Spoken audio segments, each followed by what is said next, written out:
আজ বানিয়েছিলাম বাড়িতেই কেক। কেক বানানোর জন্য প্রথমে আমি চিনিটিকে ভালোভাবে গুঁড়ো করে নিয়েছি। তারপর আমন্ড বাদাম আর কিছু কাজু বাদামকেও গুঁড়ো করে নিয়েছি। ওর মধ্যে দুধ মিশিয়ে ভালোভাবে মিক্স করে নিলাম। মিক্স করা হয়ে গেলে তার মধ্যে তেল দিয়ে দিলাম। তেলটাকেও ভালোভাবে মিক্স করে নেব। মিক্স করে নিয়ে ওর মধ্যে দিয়ে দেবো ময়দা। ময়দাটাকে এমনিভাবে চেলে নিয়ে নেব। চেলে নেওয়ার পর ভালোভাবে ওটাও মিক্স করে নেব ওর সাথে।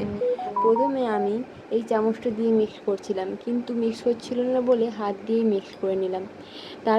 এর মধ্যে দেব মেন জিনিসটা, সেটা হচ্ছে ইনো। ইনোটা দেওয়ার পর একটু দুধ দিয়ে ভালোভাবে ওটাকে যেন ফেনা ফেনা হয়ে যায় সেরকমভাবে করে নিলাম। ব্যাস, ওটাও হাত দিয়ে মিক্স করে নিলাম। আর একটা জিনিস বলতে ভুলে গেছি, আমি ওর মধ্যে সুজিও দিয়েছিলাম অল্প। তারপর একটা পাত্রে আমি তেল দিয়ে ভালোভাবে, আমার কাছে এই পাত্রটাই ছিল তাই আমি এটার মধ্যেই বানিয়েছি। তোমাদের কাছে ভালো পাত্র থাকলে বা যদি কেকের মোল্ড থাকে তাহলে খুবই ভালো।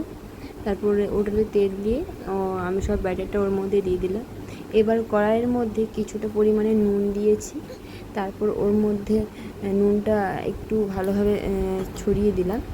তারপর আমি ওর মধ্যে দিয়ে দেব একটা বাটি। বাটির ওপরে ওই যে ব্যাটারটা ঢেলে রেখেছিলাম ওইটা চাপিয়ে দেব।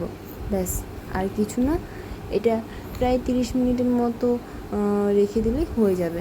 আমি একটা ভুল করেছি, আমি অনেকটা ব্যাটার ওই পাত্রে দিয়ে দিয়েছিলাম। একটু কম দিলে হয়তো আরও ভালো হতো।